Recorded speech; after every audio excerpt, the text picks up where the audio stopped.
넉 달 전까지만 해도 대한민국의 국가원수였던 박 전 대통령은 파면 20일 만에 판사 앞에서 자신의 범죄 사실을 부인해야 하는 처지에 놓였는데요. 이 문제와 관련해 전문가 세 분 모시고 말씀 나눠보도록 하겠습니다. 정상근 미디어오늘 기자는 계속 자리 지켜주고 계시고요. 나성철 변호사님 자리하셨습니다. 예. 자, 이종훈 정치평론가님 자리하셨습니다. 네, 안녕하세요. 자, 시청자 여러분도 샵5400, 샵5400으로 토론에 참여해 주시길 바라겠습니다. 자, 아직까지 심사 중인가요?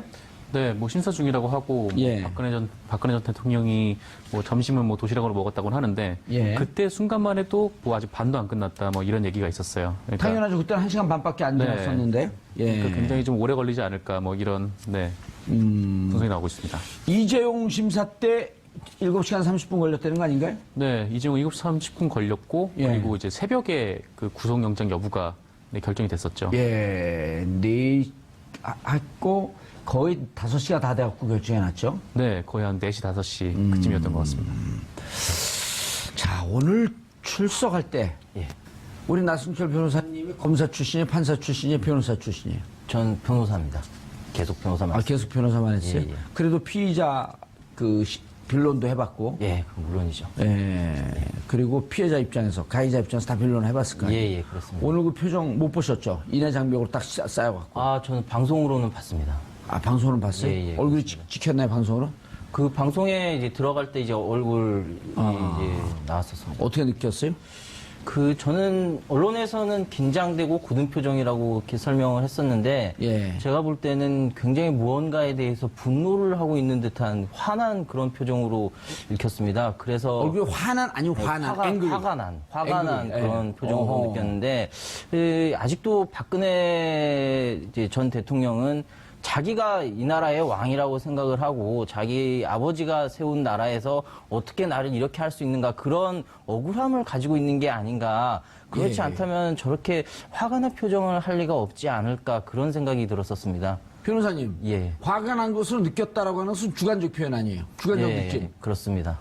객관적으로 화가 났는지 안 물어봤잖아요. 예, 그렇습니다. 예. 이정 평론가님은 어떻게 보셨어요? 저는 사실 반대로 봤습니다. 그러니까 박근혜 전 대통령을 이따 봐온 중에 오늘처럼 위축된 모습을 제가 본 적이 없어요. 예, 그래서 평상시에 박근혜 대통령을 많이 지지했었나요? 아니요, 지지는 안 했죠. 근데 어떻게 그렇게 많이 봤죠? 지지는 안 했지만 예. 그럼에도 불구하고 지지를 안 하기 때문에 더욱더 제가 예리한 눈으로 늘 이제 관찰을 하게 되죠. 2012년 대선 때부터 쭉 관찰을 해온 바 사실은 오늘만큼 이렇게 위축돼 있는 걸 제가 처음 위축돼 봤고요. 있었다.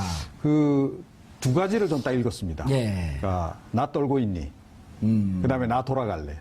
그러니까 굉장히 회한도 좀 약간 읽히면서 근데 딱 그 법원 청사로 들어가면서 흘낏 법원 청사로 올려다보는 장면이 있어요. 예. 그거 아마 못 보신 분들이 많을 텐데 딱 올려가다 보면서 약간 좀 그 좌절감 같은 걸 느낀다 그래야 되나? 그러니까 좀 약간 위세에 눌린 듯한 그런 느낌.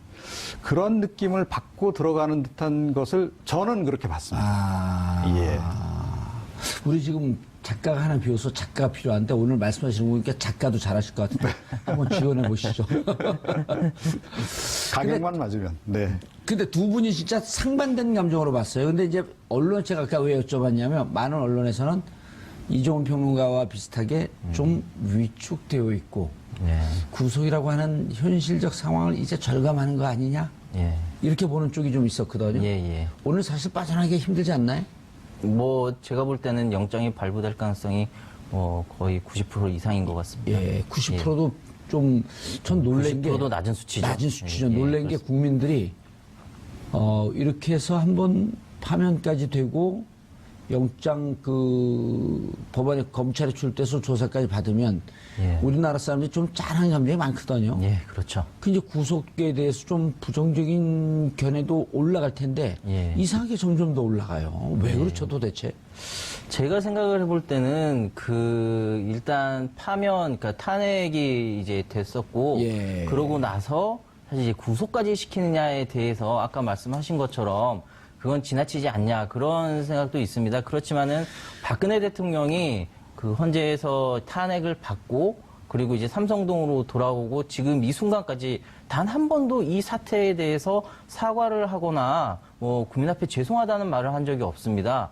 그러니까 국민들로서는 마음이 풀어질 기회가 있었는데 그게 박근혜 대통령 스스로 그 기회를 차버린 거죠. 아하. 그러니까는 오히려 더 법대로 하자는 얘기가 나오는 거고, 그래서 박근혜 대통령이, 이 전 대통령이 판단착오를 한 것이 자기는 탄핵이 안 될 거다. 그리고 뭐 구속도 안 될 거다. 이제 그런 식으로 생각을 해왔기 때문에 예. 자기는 잘못한 게 없다고 생각을 해왔고, 그러니까 사과할 게 없다라고 하는 건데, 박근혜 대통령은 지금까지 이제 국정을 해온 거나 정치를 하는 거 보면은 굉장히 자기중심적이거든요. 그러니까는 이번에도 내가 맞다. 그런 생각을 가지고 있었기 때문에 내가 왜 사과를 하느냐. 형식적으로 그냥 이빨림으로 하는 사과라도 박근혜 대통령은 그것을 할 수가 없었던 거죠. 그게 오히려 국민들의 분노를 더 크게 일으키지 않았나 그런 생각을 합니다. 자기중심적으로 사고하고 정치했다는데 자기중심적이 아니라 순실중심적 아니었나요? 왜냐하면 지금도 예, 누군가 그렇습니다. 사과하라고 지시하거나 수첩에 적어주지 않기 때문에 사과를 못하고 있는 건 아닌가요? 뭐 그렇게도 볼 수 있지만 사실 이렇게 아무리 지능이 낮고 아무리 판단 능력이 떨어지는 사람이라도 예. 지금 이 사태를 보면은 사과를 어느 정도는 해야 된다는 거는 사실 명백한 거거든요. 예. 근데 그만큼 주위에 조언을 해주는 참모도 없다는 말이 되겠죠. 그러니까요. 그런데 이종원 평론가님, 네. 오늘 봤더니 이직으로 박지만 막내 동생이죠. 막내 동생 박지만 부부가 삼성동 자택을 방문했다는 거죠. 네. 근데 그 전엔 저희가 대통령 취임식 때 2013년 2월 25일 날 취임식 때 참석을 했었고, 그 이후에 이제 기자분들 얘기를 쭉 들어보게 되면 그해 연말까지는 청와대를 드나들었는데 네.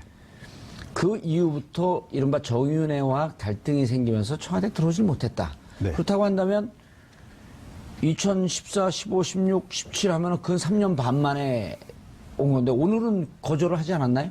아, 오라 그러니까 간 거죠. 그러니까 지금 박근혜 전 대통령은 청와대 의전 그대로 지금 하고 살고 계시잖아요. 예. 그러니까 청와대에서 했듯이 마찬가지로 이 자택에서도 손님 아무 이렇게 불러와 이렇게 예. 되지 않으면 경호관들이 일단 통과도 안 시키죠. 예. 그렇기 때문에 오늘 같은 경우는 물론 이제 사전에 의사타진은 이제 했을 수는 있어요. 예. 그러니까 박지만 저 회장 측에서 의사타진을 했을 텐데 사실은 어쨌든 오라 그랬기 때문에 갔을 그렇죠. 것이다. 예, 그런 거죠. 그래서 일단 불렀고 뭔가 동생에게는 좀 당부할 얘기가 좀 있지 않았을까 이런 생각이 들어요. 그러니까 뭐 속된 말로 뒷일을 부탁한다 뭐 이런 거죠. 그러니까 최순실도 없고 지금 자기 문제를 지금 사실은 사적인 문제까지 관리를 해줄 사람이 없잖아요. 예. 자, 그러니까 결국 동생 내외에게 그 부분을 좀 부탁할 수밖에 없었을 것이다. 그리고 사실은 오늘 들어가면 언제 나올지 모르는 상황이 될 수도 있잖아요.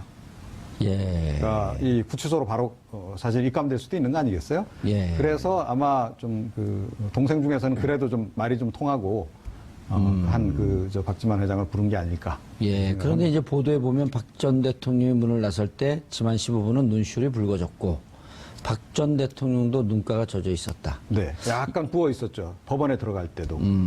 그러니까 오늘 경우는 좀 그래서 제가 보기에 뭔가 운명을 좀 예감한 게 아닌가 이런 생각이 좀 들어요. 그러니까 아무리 좀 그 촉이 나쁜 사람도 속된 말로 이런 결정적인 순간이 오면 좀 느낌이 오잖아요. 아, 우리 이종원 예. 평론가님, 그 촉기 예리해요. 그 외모와 좀 다릅니다. 예? 예. 뭐 어찌됐건. 예. 예, 저는 그렇게 읽었습니다. 그래서 동생 내외도 이제 부른 거고, 그리고 어제 뭐 경호관들이나 이런 사람들에게 평상시 잘 하지 않는 얘기, 예. 뭐 그동안 수고하셨다든가, 뭐 이런 얘기까지 당부 얘기까지 했다는 거 아니에요? 야, 이제 그런 얘기 잘 안 하시는 그렇죠. 분이잖아요. 예, 그런 거로 봐서 본인이 어찌됐건 오늘 결정이 어떻게 날지는 모르겠으나, 이번에 구속될 가능성이 꽤 있다라고 보고, 약간의 주변 정리, 신변 정리를 조금 했던 게 아닌가, 이렇게 생각이 돼요. 자, 그런데 자유한국당의 이른바 이제 그 친박, 네. 순장조 판인들이 이제 오늘도 삼성동 자택을 찾았다는 거거든요. 그랬죠. 근데 이제 그쪽 박근혜 전 대통령 측에서는 좀 오지 마라. 이런 부탁도 이제 좀 했었다고 하고요. 네. 뭐 이제 누구 말이 맞는지 그걸 떠나서 근데 보면은 자유한국당 대선 후보 2위죠. 김진태 의원이 궁궐에서 쫓겨난 여인에게 사약을 먹인다? 이런 발언하면 이게 국민들 감정 건드리는 거 아닌가요? 그렇죠. 일단 뭐 궁궐에서 쫓겨난 여인도 아니죠. 근데 이렇게 표현을 아니 하면은 어떻게 청와대를 궁궐로 묘사하고 네. 마치 한 나라를 직접 소유하는 듯한 개념의 왕 그렇죠. 근데 이렇게 특히 표현하는 것도 게다가 또 그냥 왕이라는 표현도 아니고 그냥 궁궐에서 쫓겨난 여인이라고 해버리면 예. 이 박근혜 전 대통령에 대해서 굉장히 피해자인 것처럼 묘사를 하는 게 되는 거죠. 그렇죠. 그래서 이게 마치 이중처벌인 것처럼 이렇게 주장을 하는 건데 예. 네, 받아들이는 사람 입장에서는 뭐 잘 이해가 안 될 것 같은 네, 그런 생각이 듭니다. 여기서 문제되는 표현은 사약이란 표현 아니겠어요? 그러니까 일부러적 자극적인 표현을 쓴 거 아닙니까? 그죠? 그러니까 죽인다 이런 의미로 사약이란 표현을 썼는데 역시 오늘 예리하셔요. 아니 그렇죠. 그래서 아니 정상 좀 더 상식에 맞는 표현이었다면 예. 이제 귀향까지 보내려고 하느냐 이 정도 표현이면 국민도 뭐 그래 그럴 수도 있겠다. 저 같으면 이렇게 애쓸게요. 궁궐에서 쫓겨났는데 무상급식까지 시키려고 하느냐? 예, 그거는 매우 시적인 표현이고요. 어찌됐건. 그런데 저 사약이란 표현 단어를 넣는 그러네요. 바람에 무심코 들어오는데 그거 아니네. 예, 국민들 그야말로 염장을 다시 한번 또 지른 거죠. 우리가 그러면 박근혜 전 대통령을 죽이려 든다는 말이냐? 아니, 잘못한 거 지금 죄를 묻겠다는데 무슨 살인 운운하고 이런 식으로 지금 국민이 반응을 보일 수밖에 없는 거죠.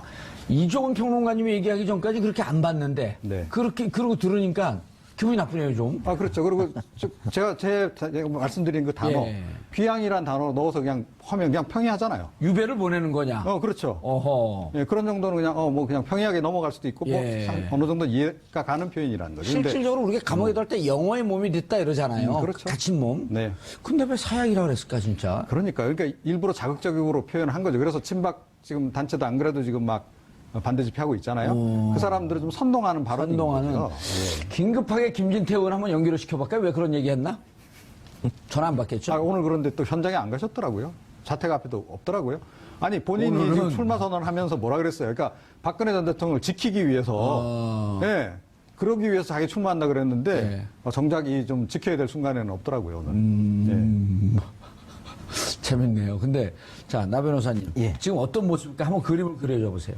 영장실질심사 들어가 보셨을 거 아니에요? 예, 그렇죠. 예, 지금 어떻게 하고 있을까요? 이제 판사 어제 우리가 잠깐 얘기를 했는데 판사가 직접 신문하고 예. 형사소송법이 바뀌었고 변호사나 검찰은 직접 신문할 수 없다고 이렇게 바뀌었다 예, 그래요. 예, 그렇습니다. 검찰이 왜 구속해야 하는지 사유를 설명하고 예. 변호사는 왜 구속되면 안 되는지 사유를 설명하고 예, 판사가 질문하는 예. 그런 그림이죠. 예, 예. 그렇습니다. 예, 판사가 이제 그 박근혜 전 대통령한테 이제 질문을 할 때 아마 그 변호인들이 굉장히 많이 개입을 하려고 할 겁니다. 근데 이제 경우에 따라서는 그 변호사들의 법률적으로 정제된 주장을 듣기 위해서 아마 판사가 그 예. 변호사들한테 기회를 줄 수 있지만 그 이후에는 주로 박근혜 대통령의 직접적인 진술을 듣고 싶어 할 거고 예. 그래서 설사 변호사가 개입을 하려고 하더라도 차단을 하고 계속 신문을 진행을 할 것으로 보입니다. 예. 근데 이제 어제 나오신 변호사는 이렇게 얘기를 하더라고요. 만약 변호사 개입을 하려고 하면 심지어는 판사께서 형사소송법이 바뀐 걸 잘 모르시는 모양인데 지금 관여하면 안 됩니다. 예, 그렇게 말할 수도 있죠. 예. 그런데 보통은 한번 법률적인 주장을 한번 듣고 그러고 이제 그 뒤에 본인의 진술을 직접 듣는 경우가 많습니다. 왜냐면은 법률 전문가가 아닌 사람이 하는 것과 그리고 또 법률 전문가인 변호사가 얘기하는 거랑 또 좀 다를 틀리죠. 수가 있거든요. 예. 그래서 제 생각에는 맨 처음이나 혹은 맨 마지막 정도 해가지고 변호사한테 한두 번 정도 기회를 주고 그 사이에는 정리할 수 있는. 예, 그렇습니다. 그 사이에는 거의 대부분 박근혜 전 대통령을 직접 질문하고 대답을 듣는 그런 식으로 진행이 될 것입니다. 예. 지난번에 이종훈 평론가님, 네. 지난번에 검찰에 소환됐을 때 저는 일부 언론에서 또 많은 언론도 그런 얘기를 했는데 예우상 대통령님 혹은 대통령께서라는 표현을 쓰는 것 같고 또 비판하는 분들이 많은데 저는 그거는 굳이 비판할 필요가 있겠느냐. 네.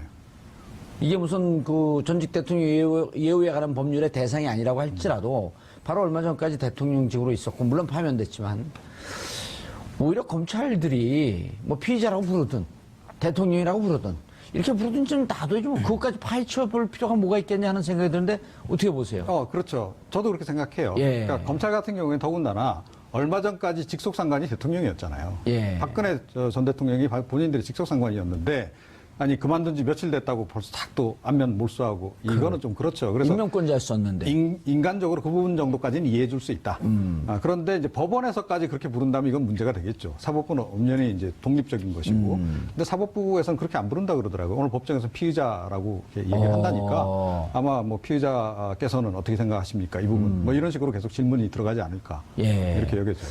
예. 나순철 변호사님, 본인은 부정을 하지만 우병우 전 수석이 예. 언론에 이렇게 나왔습니다. 본인은 부정을 하지만 예. 노무현 대통령을 2009년도 조사할 때 노무현 씨, 당신은 더 이상 전직 대통령도 사법고시 선배도 아닌 뇌물수수 피의자로 이 자리에 앉아 있는 것입니다. 예. 무서워요, 그 얘기 들으면. 맨 처음에 저는 아마 이제 기를 죽이려고. 성격 못하고 탁 때려주고 싶은데 때리면 이제 폭력으로 또 걸릴 거 아니에요. 그렇습니다. 예. 예. 근데 그렇게 안 했다 그래요, 본인이 우병우는. 그런 얘기 한 적 없다. 뭐, 그거 알 수는 없죠. 아마 우영우 씨는 이제 기억에 없을 수도 있고. 예. 그냥. 워낙 나쁜 짓을 많이 해서. 그 이후로 또 얼마나 많은 또, 중요한 일들, 그리고 나쁜 일들이 많았습니까? 그러니까 뭐 그 정도야 이제 기억조차 못하고 있을 수도 귀엽게 있고. 봐줄 수 있는. 예. 아마 제 생각에는 그렇습니다. 이제 원칙적으로는 피의자가 맞고 이제 대통령이 아니니까는 예. 피의자로 부르는 게 맞는데 진짜 불과 이제 며칠 전까지 대통령이었는데 입에서 피의자라고 나오는 게 이제 쉽지가 않죠. 않았을 거고요. 예. 법원 같은 경우에는 이제 아무래도 사법의 독립이라든지 그리고 여론을 의식을 해서 예. 이제 공평하게 법 위에 뭐 사람 없고 법 밑에 사람 없다. 예, 법 앞에 평등을 강조하는 취지에서 피의자라고 부르는 게 맞는데 아마 검찰에서 좀 더 예우를 해주는 게 아닌가 싶습니다. 알겠습니다. 자, 유영하 변호사만 계속 삼성동 자택을 드나드는 모습이 언론에 잡혔어요. 네, 그랬습니다. 총 변호사 8명 아닌가요? 뭐 그런데 거의 이제 박근혜 대통령과 직접 소통하는 거는 유영하 변호사밖에 없는 것 같더라고요. 예. 네. 어제도 우리가 다른 변호사가 여기에 그 출석에는 뭐죠? 여기 나온 걸? 출연이죠. 맨날 검찰 얘기하다 보니까 어제도 다른 변호사가 여기에 출두해갖고. 그런데 이런 얘기를 해요. 저희도 이제 뭐 법무부를 많이 드나들 때 보면 네. 변호사들하고 밤새 머리 안 좋고 머리를 맞대고 어떻게 대응을 할 거냐 그러면 A라고 하는 변호사가 이 작전을 세우게 되면 B는 다른 논리를 세우고 그러면서 여러 얘기를 종합해서 듣거든요. 네. 근데 변호사가 그렇게 많은데 계속 유영하 변호사만 드나들었어요. 그럼 밖에서 유영하 변호사가 다른 변호사하고 토론하거나 하는 듯한 모습도 잘 안 비춰지고. 네. 근데 뭐 어쨌거나 그때 유영하 변호사가 처음 선임됐을 때가 검찰 수사가 시작됐을 때 아닙니까? 예. 그때를 좀 생각을 해보면은 예. 뭐 어쨌건 그때 박근혜 대통령은 당시 대통령이었을 때 예. 검찰 조사를 결국 안 받았잖아요. 안 받았죠. 네, 그러니까 자기가 일단 뭐 원하는 대로 뭐 그렇게 됐다라고 판단하는 것 같아요. 근데 반면에 뭐 헌법재판소에서 판결을 받았을 때 뭐 그때 이제 여러 변호사들이 다 붙었는데 그때 이제 뭐 오히려 더 방해를 했던 거 아니냐, 오히려 더 탄핵에도 안 좋은 영향을 미쳤던 거 아니냐, 뭐 이런 평가를 받을 법리 만큼. 판단하지 않고 자기들만의 정치하면서 밥 먹고 합시다.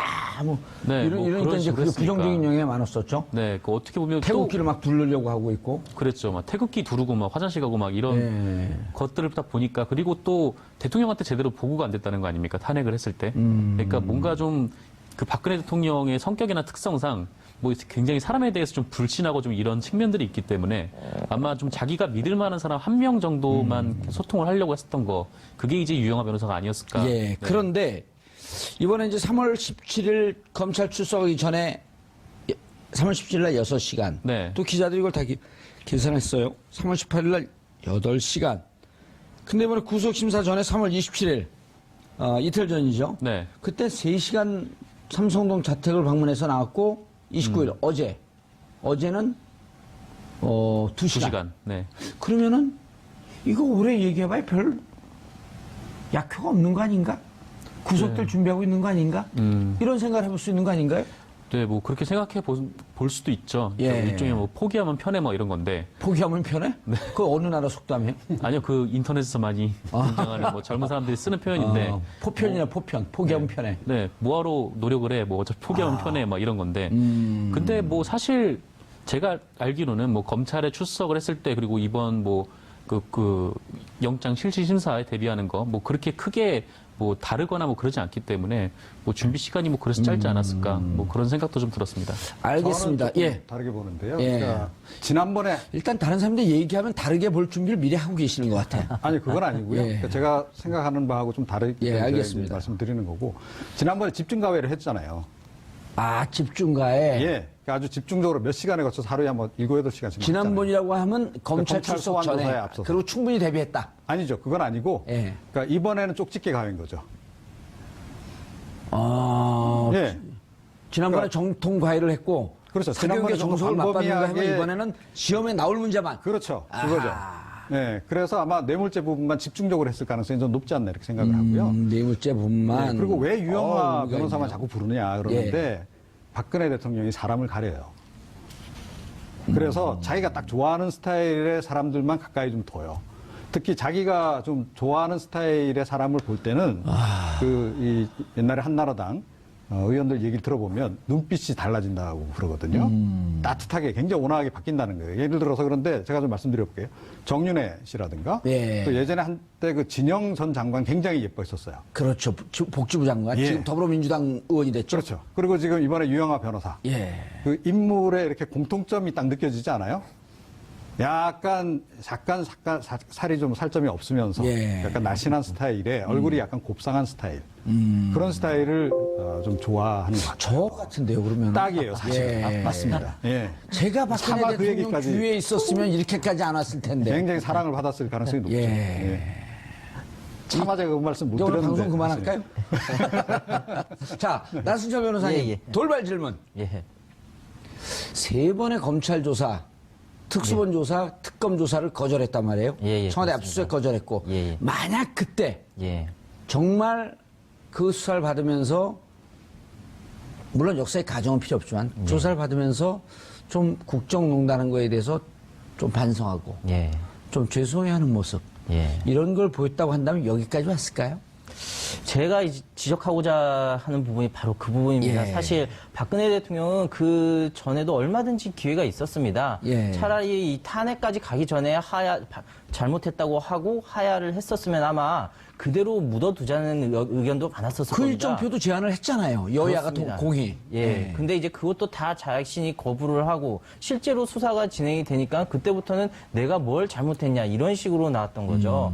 제 생각에는 차라리 대통령이었을 때 수사를 받았었으면은 아마 대통령의 지위이기 때문에 수사가 그렇게 강도가 높지 않았을 것으로 보이고 어쩌면은 구속영장 신청도 어려웠을 거라고 봅니다. 탄핵이 된 뒤라고 하더라도. 예. 그런데 본인이 그 기회를 다 놓치고 아하. 가장 약한 지위에서 검찰 조사를 받았거든요. 그러니까 검찰이 잘 아시겠지만 얼마나 권력에 예민합니까? 이 사람 이미 끈떨어진 거 아는 거거든요. 그러니까는 박근혜를 열심히 조사해서 다음 정권의 어떤 우리의 성과물을 보여주고 싶은 욕심이 더 앞서는 거죠, 이제는. 그렇죠. 끈 떨어졌으니까 이제 눈도장이라도 찍어야겠다. 그렇습니다. 아하. 그러니까는 오히려 더 촘촘하게 조사를 했을 가능성이 크고 그게 박근혜 대통령한테 불리하게 작용을 하는 거죠. 결국은 자기가 한 말들이 전부 다 부메랑이 돼서 돌아오는 그런 그러면 상황입니다. 1차, 2차, 3차 담화에서 다 시인한 거 아니에요? 근데 그 기밀 유출도 최순실 씨 도움 받았다.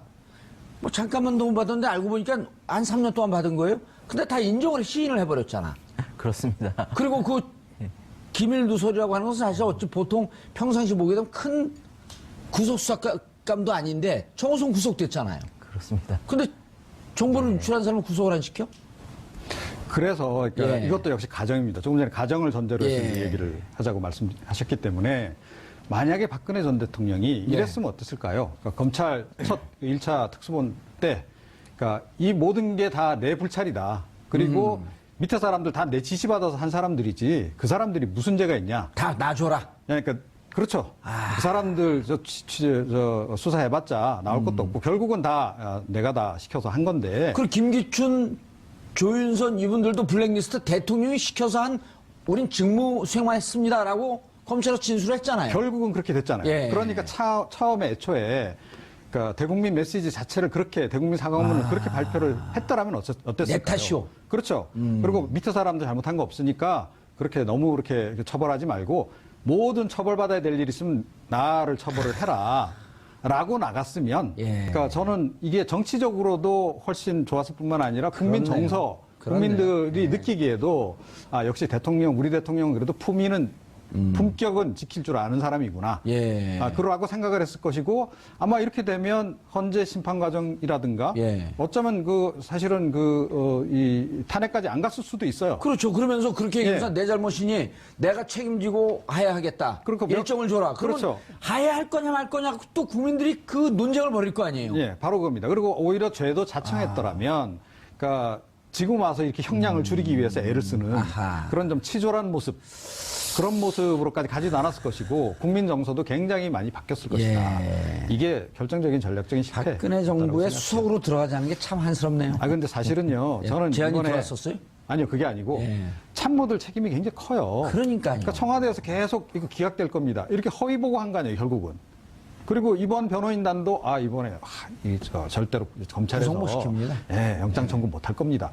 이런 식으로 계속 희망을 심어준 거라고 저는 보거든요. 기각되면 저 태국계 500만 이 시민이 그냥 다 뒤집어 질 겁니다. 예, 뭐 그런 식의 어떤 얘기도 들어간 것 같아요. 예. 친박단체의 어떤 그런 메시지 주고 한 거 보면. 그러니까 이 본인 책임 1차 있지만 주변에서 그 핵심 참모들이라고 하는 사람들이 정말로 이 정부는 충신 하나 없는 정부였다라고 저는 생각을 합니다. 알겠습니다. 정 기자님. 네. 자, 이런 예측도 아주 조심스럽게 나와요. 물론 그 가능성은 높지 않은 것 같은데 네. 구속을 피하기 위해서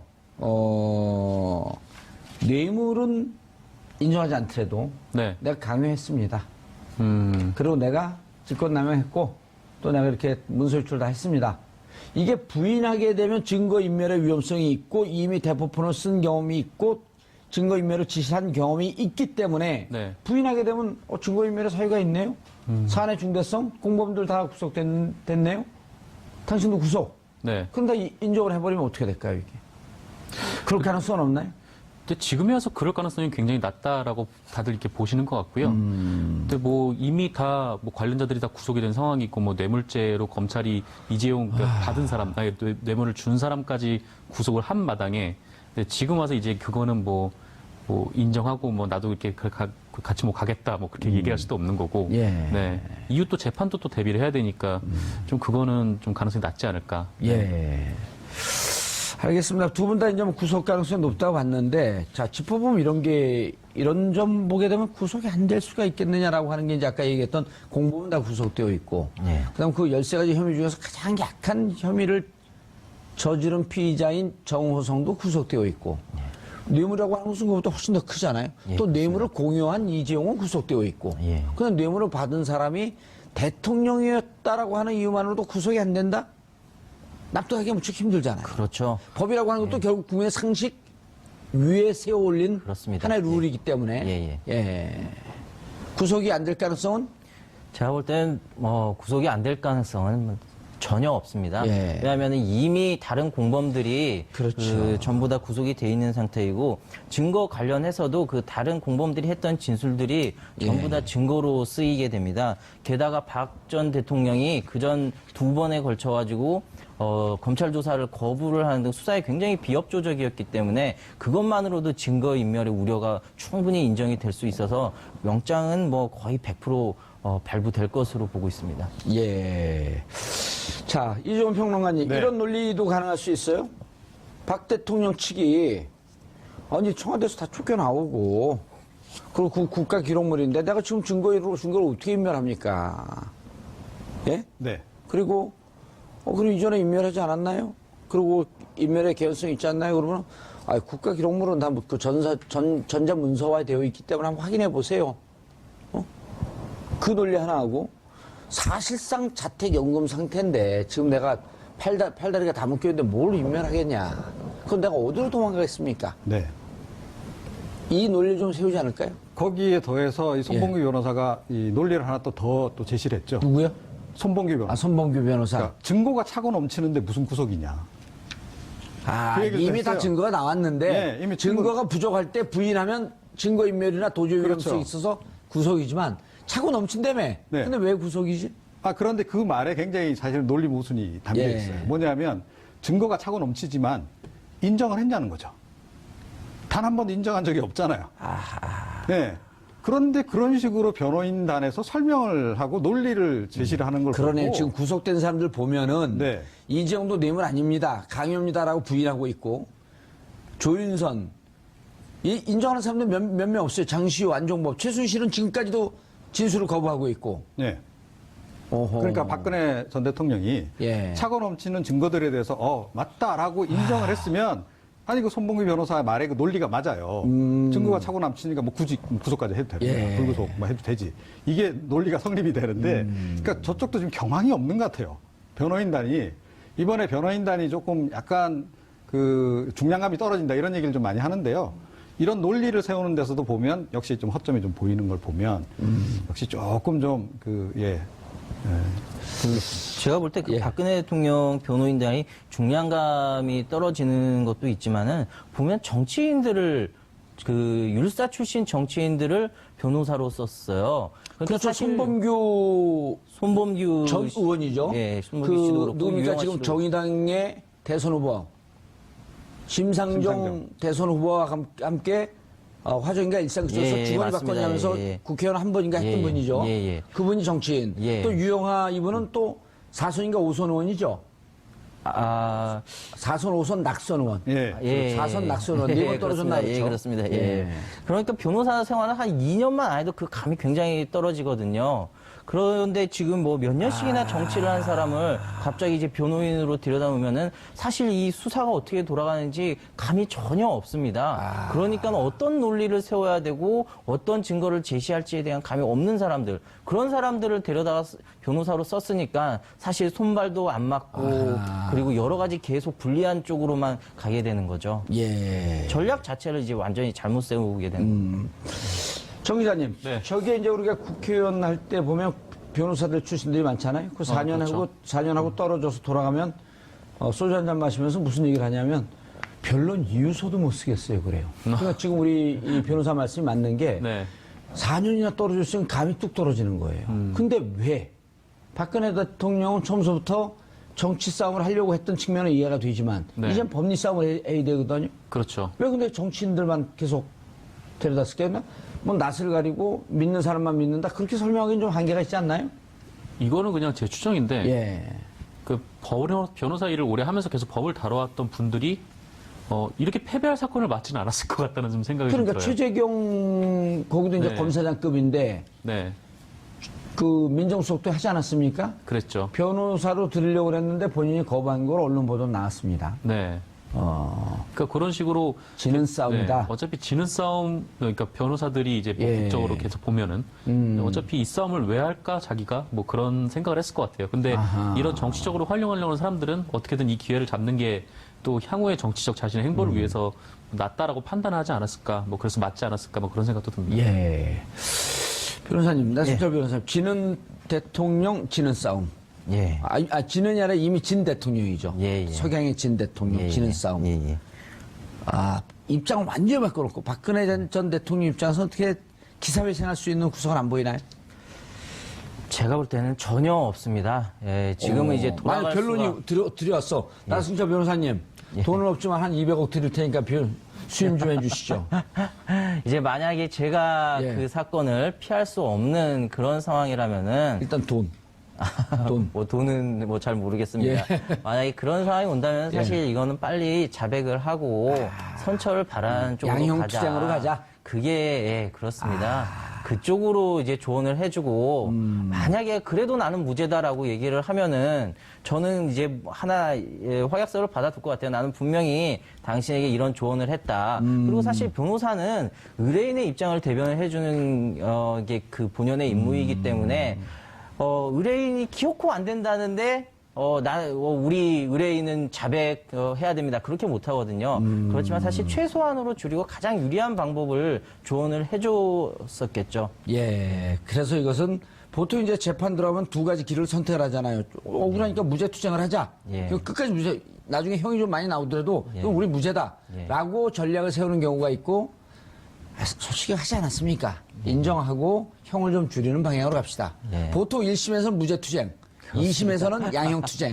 예, 맞습니다. 예. 제가 볼 때 아까 그 유영아 변호사가 점점 이 상담 시간이 짧아졌던 이유 중에 하나가 제 생각에는 그전에 사실 굉장히 다툴 게 많았는데 예. 이제 시간이 지나서 더 이상 이제 돌아올 길이 없으니까 사실 이제 별달리 조언을 해줄 게 없던 상태였던 게 아닌가. 예. 사실 뭐 저도 영장 실질심사 들어가 보면은 그 단계까지 가면은 더 이상 할 부분이 없는 경우가 많습니다. 예. 알겠습니다. 온 국민이 가슴을 조아리면서 기다리고 있습니다. 그런데 이 결과가 어떻게 나오든지 간에 대한민국은 대단히 불행한 그런 상황입니다. 박근혜 전 대통령의 구속 여부, 드디어 주사위는 던져졌습니다. 사필 규정, 뿌린 대로 거둘 것입니다. 90년대 노태우 전두환 전 대통령, 그리고 지금 처해 있는 박근혜 전 대통령. 앞으로 알 수는 없지만 펼쳐질 수 있는 이명박 전 대통령의 불행한 운명. 최고 공직자인 대통령이 권력의 달콤함만을 쫓았을 뿐 하늘의 준엄함, 국민의 위대함, 권력의 엄중함을 경시한 결과가 지금 펼쳐지고 있는 것으로 보입니다. 권력과 국민을 두려워하지 않았던 지도자의 말로입니다. 그 비참하고 불행한 역사가 더 이상 반복되지 않기를 진심으로 기도하고 또 기대해 보겠습니다. 3월 30일 목요일 정봉주의 품격시대 마치겠습니다. 감사합니다.